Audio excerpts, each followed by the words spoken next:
Hey gamers, welcome to GAU Live. We are at the Microsoft Store in the Prudential Center as always. I am your host, Eric RickityBeans Rubino. I got sugO to my right. How are you? I'm doing good. Doing just as good as before.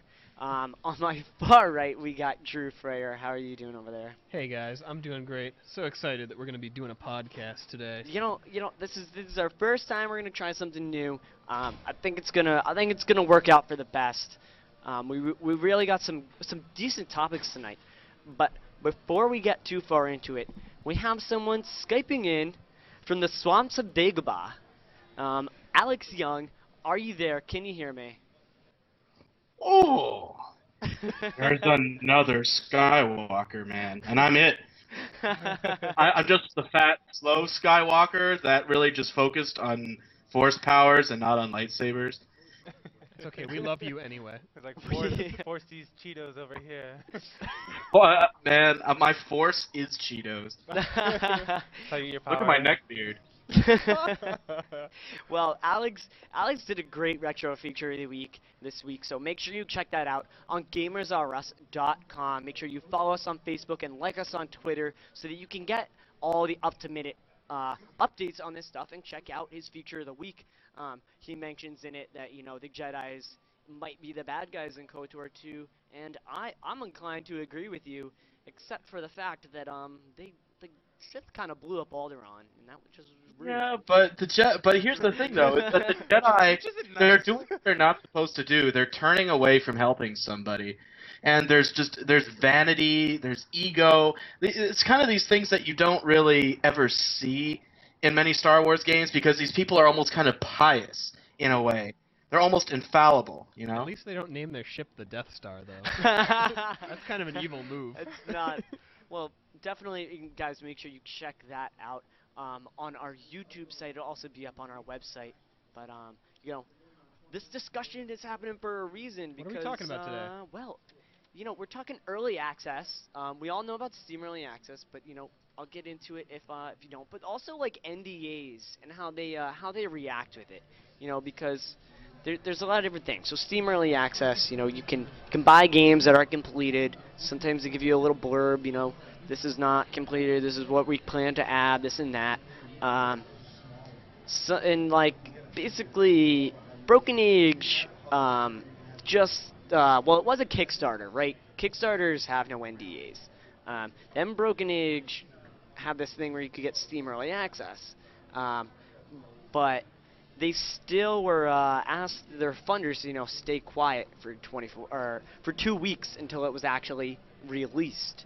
And I'm wondering the merits of whether you can do that. You can put something on like an early access and ask people to be quiet. Isn't the whole point of an early access is that you say what you want to be changed and you say what you want to be fixed? Well, the whole point is that you create visibility. Mm-hmm. Like, you want to create visibility, but you don't want people to talk about it? True. That seems a little odd to me. It definitely is out of order. I mean, if you look at something like Elder Scrolls Online, you are in a strict NDA when you're playing the beta. Do you know? Like, I'm not gonna single that out in any particular. I don't know. I love Elder Scrolls. I love the series. Do you think that some games, maybe even Broken Age included, they're afraid that people will give them negative reviews? Yes. Yeah, that's why you think it is? What do you guys think? Well, that's got to be part of it. I mean, for certain games, it has to be part of their reasoning because, man, there are games which I've known, even like back in the day when they used to have just old school demos, there are games that I knew that were covering a lot of their blemishes, even at that time. It just, you know, it was a smaller industry, you didn't say a lot about it, so... I think NDAs as a whole are kind of a weak concept because when you release something to a really, really large group of people in a remote space where you don't have direct control over them, you're not going to be able to really control that too well, and stuff's going to leak like a sieve, basically. Yeah. And you can't go and test every one of your testers to see if it's like a stand-up person or someone who will really obey it. I mean, have we seen a lot of prosecution on NDA, like broken NDAs? I haven't heard of anything really serious, and that's a good point. Yeah. Yeah.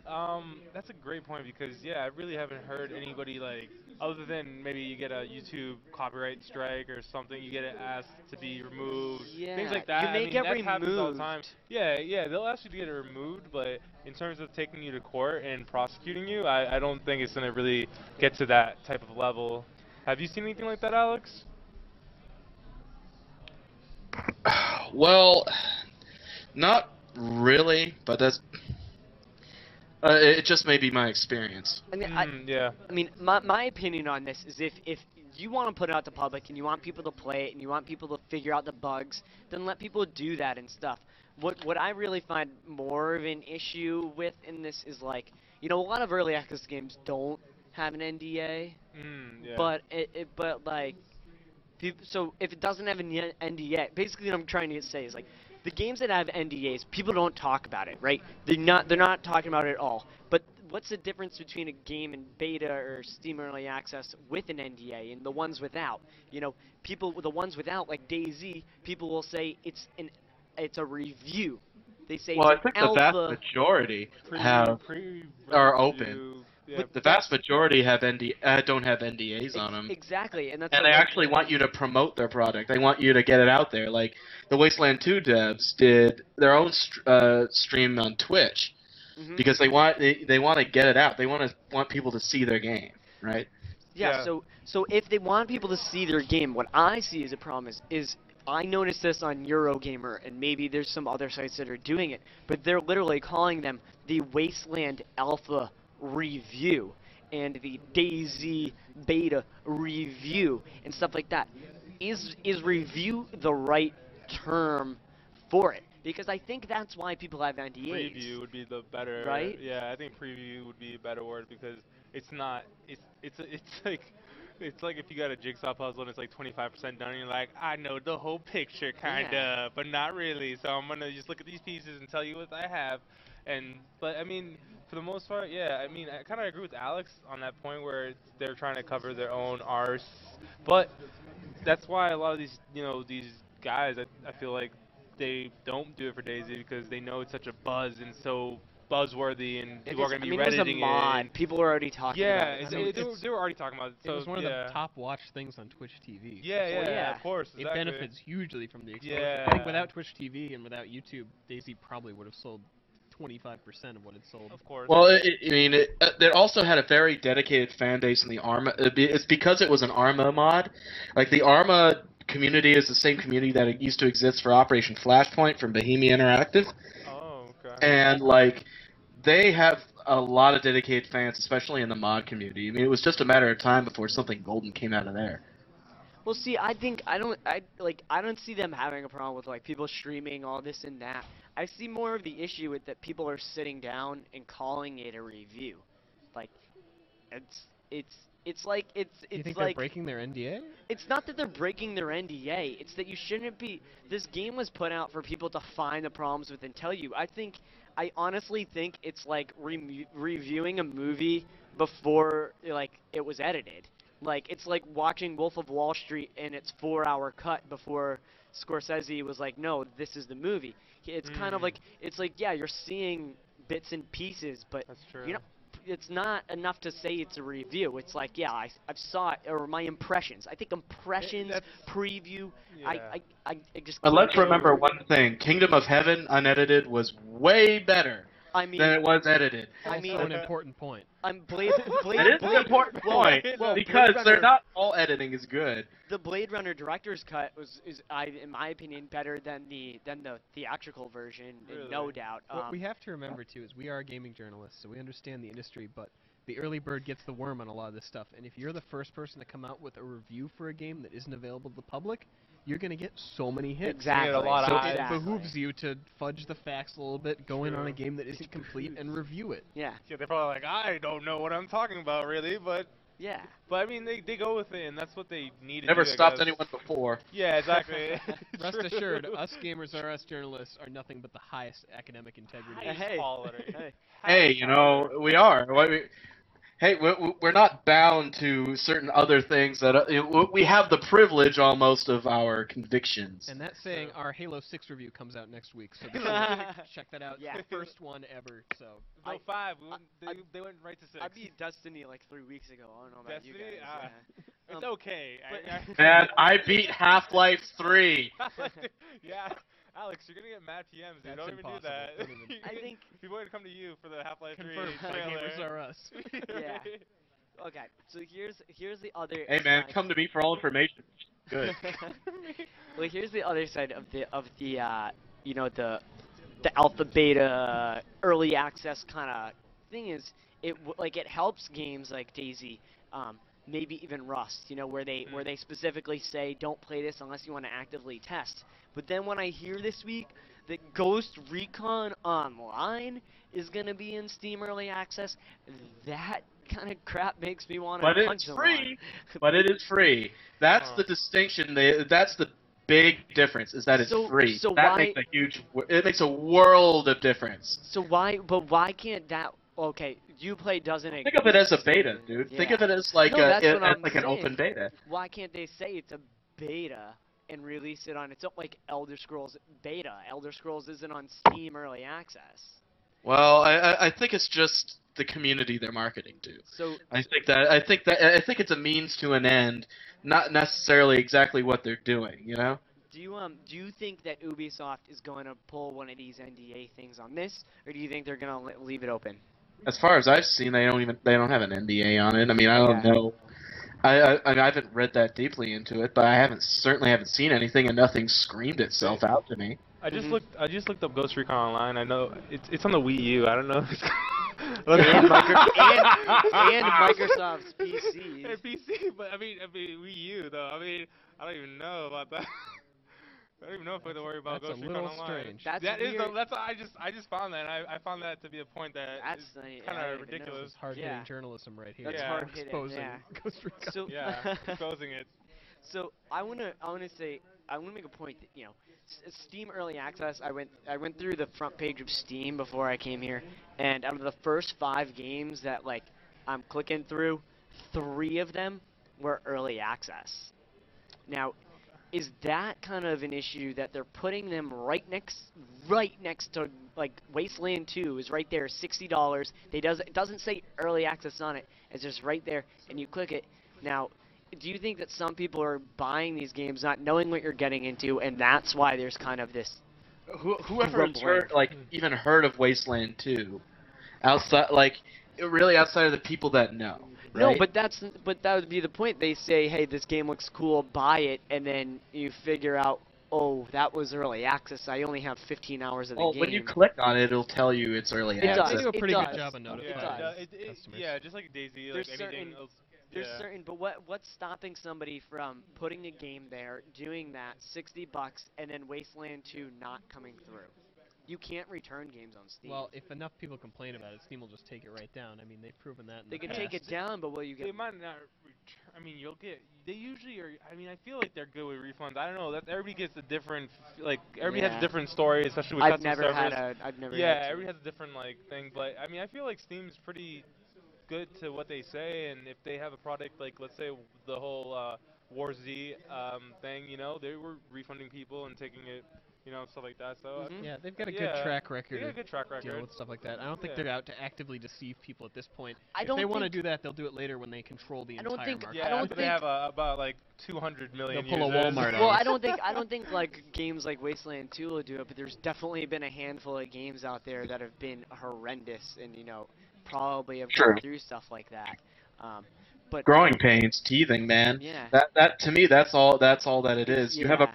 burgeoning, growing indie scene that hasn't been seen probably ever in gaming. It's just the strength of the indie scene and small development groups is just killing it. I mean, back in the day, a small development group was making a larger game.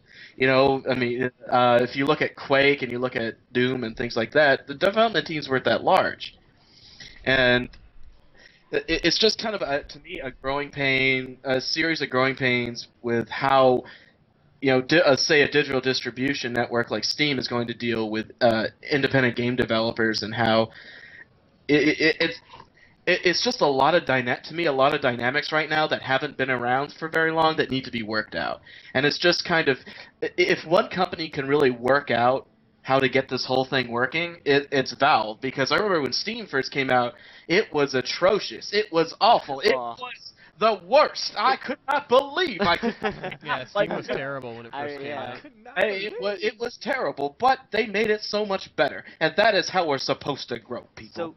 So no, I agree completely, 100%, and that segued perfectly into what I wanted to ask next. Is, do you think that Steam Early Access is a good spot, or at least a good way of how you should do episodic content games? You know, Broken Age is doing something like this. I know, like Walking Dead. We've reviewed half of it. Is it fair to review it? Should they all be lumped into a category together? If you're buying a game piece by piece, how is that different than? Oh, not rather piece by piece, because I buy season passes or whatever. So like you're buying it and you're waiting. I think most of us buy season passes. Yeah, is it kind of the same thing? No, because the point of a review, you have to remember, is to inform the consumers, tell them what they will and won't like to buy. So if a game's available for purchase as a partial creation, it's our duty to inform them if it's something they're gonna like. You can't just make blind commitments. I mean, you need to read Also, your reviews. Episodic content's a lot different from like this indie stuff with Steam Early Access and all that. I mean, It's episodic content. Valve was trying to do that with the Half-Life episodes. We still haven't seen episode 3. Episode 2 we Alex picked up the is landmines. waiting for episode 3. I'm waiting for episode 3. Hell, Half-Life 3. Yeah. That's over the Alps, man. That's gone. It's like when you sit down to watch a TV show and you're watching like The Walking Dead, for instance, because that's a direct parable to. Yeah, no, yeah. You're devoting your time to watching it based on what you've heard from other people, and if you hadn't heard anything, you might not want to devote an hour and a half to watching it. True. And even if it's not all out yet, Yeah. Most of the stuff goes word of mouth, so, No, we don't want it to go word. We want it to go word of review. Word of review. Yeah, you want to go true. to gamersrus.com Yeah, and hear of course. about Like, just and what your hear friends say. gamers' Click on us, opinions. guys. What do your friends know? They don't know. They don't know. They're not professionals. Man, it's not even about being professional. It's about just knowing your history, honestly. Knowing It's about knowing gaming history to me. And, like there's so many people who are so-called professionals who have no idea about gaming history. That think, for instance, that Dragon Age 2 was revolutionary. Those people need a bit of a re-education. Alex is not only taking out a dagger, he's putting it over a flame before he stabs it. He's trying to poke the bear, and I'm not gonna bite. Oh man, it's not. Man, I always poke the bear, dude. I don't just poke the bear. I get up behind him and start punching him in the face. Well, you know what, He Alex? mounts the bear and. I strap a saddle onto that bugger and take it home. Takes it right. Oh goodness. You know what, Alex? What I'm going to say to you is that we have one more commercial break, and we're going to come back and talk about Machinima and Xbox One. We'll be right back, gamers. Stay tuned.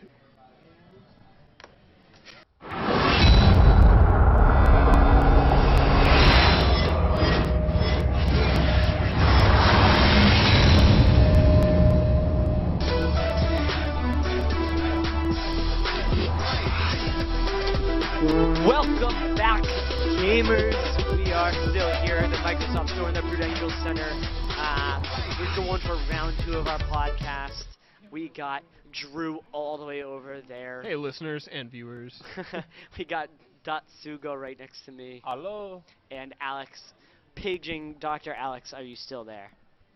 Of course I'm here. He's always there. He's on call.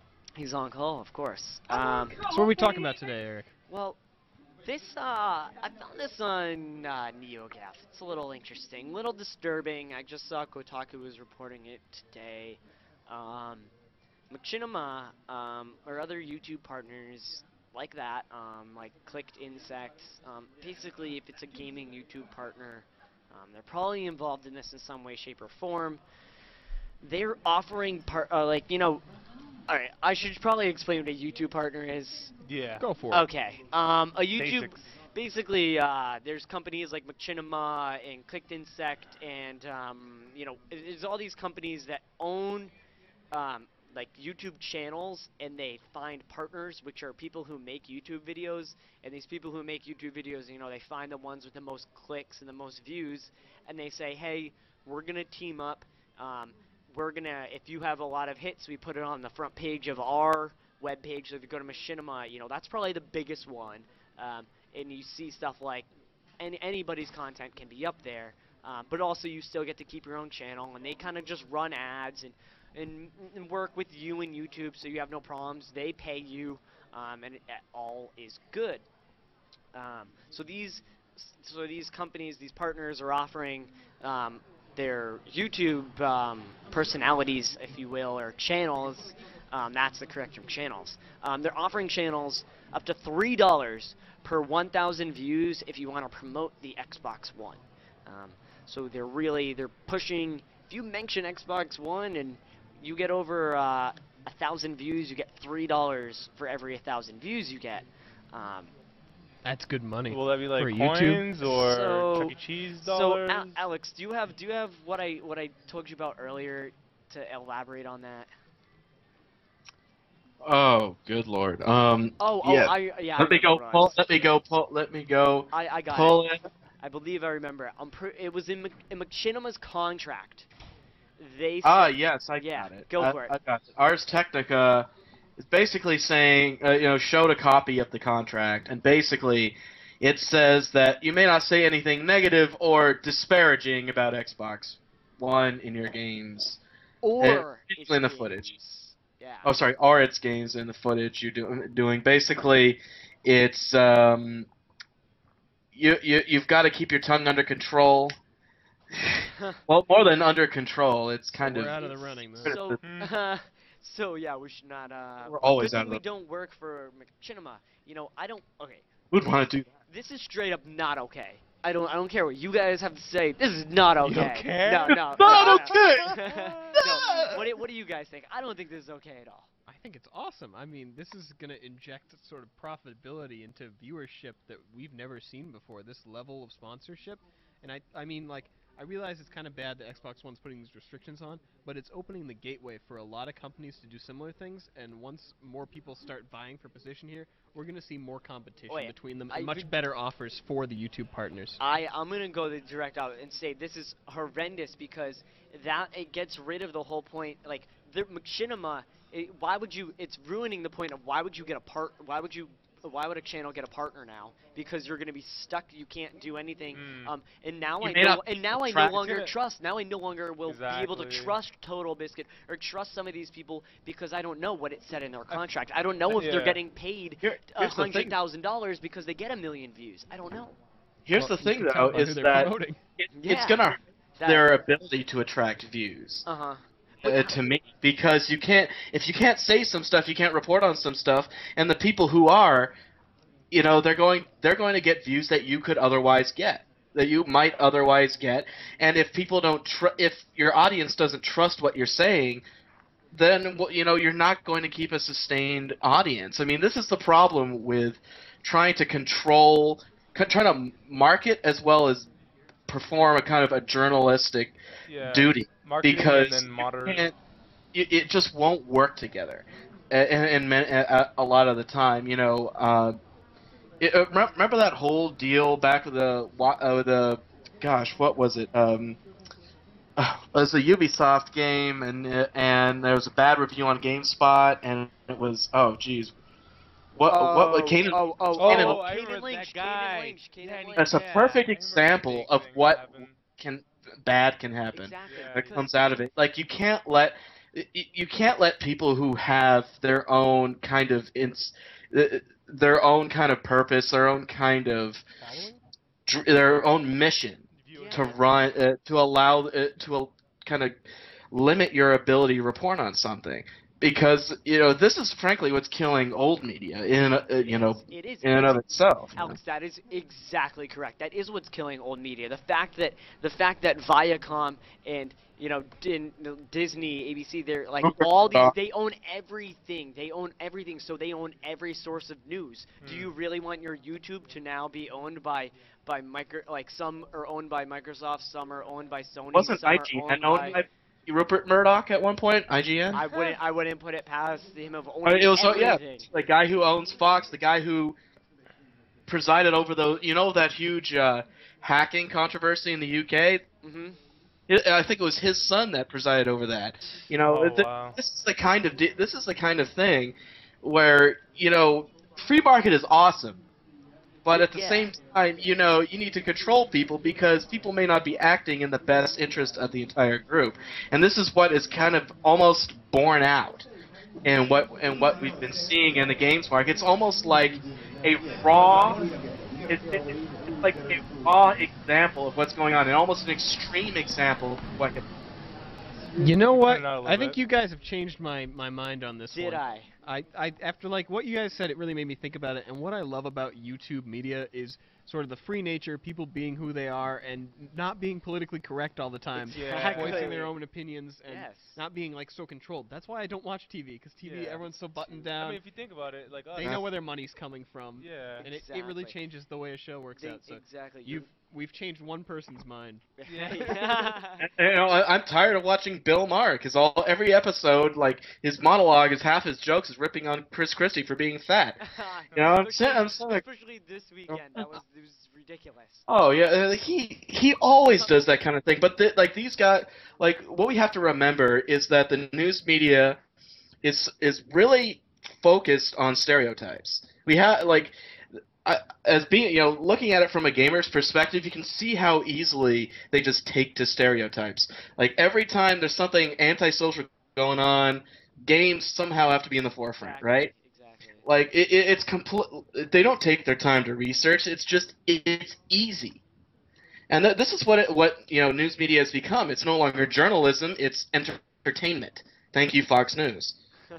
Well, let's take this maybe a little bit. I mean, we're kind of getting away from gaming in a little bit, but does this scare you as somebody who already owns some Microsoft consoles, stuff like that? Because now it's kind of painting a different picture for you. You're already decided you like that company and that's why you bought it. And if everything you watch is just benefiting that, you're kind of closing your mind off to a lot of things. This doesn't scare me because I think it's going to kind of turn out that the people who are sponsored are going to become boring and people aren't going to watch them, and the people who don't have sponsorships are probably going to retain their popularity. Probably, yeah. Hopefully we can know the difference. I mean, Hopefully if it we'll be isn't able to figure it obvious, out. they're I not think going to it's be pretty doing obvious, their job yeah. well. Yeah, that's Yeah, true. But Yeah, also, Xbox but One, they also, won't be able to tell half the story. But That's the problem. yeah, That's the see, thing. But that works with the news too, because you have stuff like Fox News who's telling you half the story. Bill O'Reilly, no spin Hell, zone. Yeah, no MSN, spin zone. CNBC, Exactly. So CNN. it's you'll tune into. I mean, in a way, you already tune into somebody whose opinions you agree with, but this could make it even more so. The no spin zone where you don't stop spinning. From how. You're riding spinners. They don't stop. Well, we're running out of time, so if you guys want to keep talking about this online, make sure that you comment on our website, on our Facebook, even tweet at us. This is definitely gonna be. Let's see where this goes in the next week. Maybe we'll end up talking about it next week. I'm interested to see who makes a pile of cash off of this. Yeah, But somebody who does. $3 Katy per Perry 1,000 throws an views? Xbox One thing in there, and she gets 300 million views per video. Psy had 1 billion views Yeah. on Gangnam Style. Yeah. Imagine if he Yeah. made $3 billion. Yeah. And don't forget Chocolate Rain. Chocolate Chocolate Rain. Rain. Alright. Brought to you by I know, Xbox. that's feel the Alright. pain. Chocolate Rain brought to you by everybody. Brought to you by Xbox One. Well, let's go. Last thing we gotta go. Let's go. What are we playing this week, Drew? What are you playing this week? Oh man, I've been following the League of Legends LCS and playing League of Legends placements all week. I There you probably go. devoted, no kidding, 30 hours to the game this week. This is a part-time job right there. Yeah, I noticed you were online a lot. I noticed. That's why I Because was I always was there. on. Hey, jeez, you wasn't playing with me. Right? It's I was 6 hours alone. of coverage every day to Forever watch, so, alone. and then I gotta write for the show about it. So that's what I'm doing. Cool, Yep. cool. sugO, what are you up to? Codding it up. COD. Still, of course. codfish. I played a little bit of CS:GO with Alex earlier in the week. We were taking faces and doing it. Even doing it hard, too. really. And then my Like, computer we were crashed. Cashing Dominate. checks with your But, trigger finger. Yeah, shoot a just brother an shooting- invite. I love CS:GO. Oh yeah, definitely. I mean, I get my Well, don't fan leave tomorrow, me so. out. I'm gonna buy it. I got my Yeah. CPU fan. Wait, look at this crap. What have you? Man, been you know, playing? all you Let's ask Alex. Alex, Oh, go what are ahead, you Alex. playing? just one thing that that sugO could do here. He could just like one of those bottles of those cans of compressed air, right? You could just dump that entire thing onto the processor. You're good for about 2 hours. 2 hours. Good for about I'm 2 gonna go hours. home and just play with you, bro, and just do Yeah. that. That's a good idea because that works out so well. So But what are you yeah, playing when you're not dumping gonna canned be, air in your processor? messing with Project Spark later Oh this. yeah, Project Spark. Why don't you just give us a quick blurb there of what an NDA on Project it? Spark is? There's no NDA in Project Spark. Okay. Project Cool. Spark is basically remember when they did the Xbox One demos and it was a game that you basically ran around as someone developing a game almost like it was a first-person shooter or something or a third-person shooter. You're kind of creating your own game world. It's supposed to be very easy. Now, the initial stages for me not so easy, but then again I tried it for about 30 minutes. Hmm. So There's definitely a learning curve. and I tried it with mouse and keyboard. I'm going to see what happens with a straight up controller. It sounds a lot like Little Big Planet's like creative mode. So what are you playing this week, Eric? I am playing. Well, I'm playing Don't Starve. I'm streaming that, but I got bit by the League of Legends bug. You level 5 now? We can play together? I'm like Oh, 8. wow. I'm like 8. Final! Oh, 8. Big leagues. I'm not. Big Yeah. numbers. And he and I played together. Yeah, Yeah, we we won played one and together. lost one. Yeah, I wasn't. Our team. God, playing with bots, you get some people who are just god awful. Let me just say, Oh, yeah. we won the game that I played middle as Cho'Gath. Yeah. Once we, yeah. I mean, once we got that down, we wrecked him. But I mean, I'm getting into it. I definitely see its appeal. I'm more or less. I'm not the biggest fan of MOBAs, but it's addicting. Ooh. It's just addicting. Stay away. It's addicting. Like 45 minutes after a match, I'm like, ooh, can I fit in another one? So, yeah, I definitely, I should have had that on my radar earlier, I guess. But Be glad you didn't. You got to do a lot of stuff in your free time. yeah, right. That other people have not. You guys gotta try out that Crossfire game with me. Yeah, I mean, I want to check it out. Yeah, Crossfire. It sounds interesting. It's pretty good actually. It's not too bad, but it's just super is it hackers. in Korean? It's American. They brought it over here through Nexon, I'm pretty sure. Oh, Nexon. Or People brought us Maple Story. Yeah, I think it's either Nexon or one of those companies. And Guns the Duel, I believe. Oh, Guns, yeah. They're coming out with the Maple Story too, as well. Wow. Eventually. That's a game But that needs a sequel. yeah. All right, guys. So one thing I want to talk about. Yeah, what Oh, events we got let coming me, up? let me run through. go ahead. Well, we want to thank the Microsoft Store for all that they do for us, providing with the Surface Pros. They work out awesome. We can run whole shows off of them. They're awesome. But also, shout out to Replayed at 252 Brighton Avenue in Allston, Mass. They are open Monday through Friday, 10 to 7, Saturday, 11 to 6, and Sunday, noon to 6. Make sure you bring your student ID because you will get 10% off. But why don't you tell them about what we're doing this Wednesday? This Wednesday, which is going to be in 2 days from now. It's going to be the Call of Duty 2v2 Search and Destroy COD Esports Rules Tournament. So bring your own controller, make sure to bring your own headset. I don't want to hear any whining about people who don't bring the headset. It's a game, you have a headset, bring it. But yeah, we're going to be playing, everybody's going to have their own monitors, so make sure to come with a teammate. It's $10 for the entry fee and then $10 for the venue fee, and we might be doing $5 free-for-alls afterwards. or we'll figure out something. But come on down. Yeah, it is always a lot of fun. 7 And if you show up without a teammate, I will be your teammate. Yeah, 'cause I don't have don't that. worry don't worry about show up, by all means, show up without a teammate. The White Horse Tavern. There's a lot of guys. people, White Horse Tavern, 116 Brighton Ave. Yep. But make sure you check out all the latest and greatest gaming news and reviews and previews at gamersrus.com. Follow us on Twitter at Gamers with a Z R Us. Like us on Facebook. Come to White Horse Wednesday. Thank you guys for running the board. As always, you do an excellent job. Thank you to all three of you guys. Thank you, Alex. Thank you, Drew. And thank you, sugO. Oh, you're welcome, Eric. Wizards won today. No problem. Sorry, Patriots fans. Go Oh. You know Seattle. what? That Go Seahawks Bruins. game, we Go should sue the Seattle. NFL. First That podcast and you those ruined it. calls were so bad.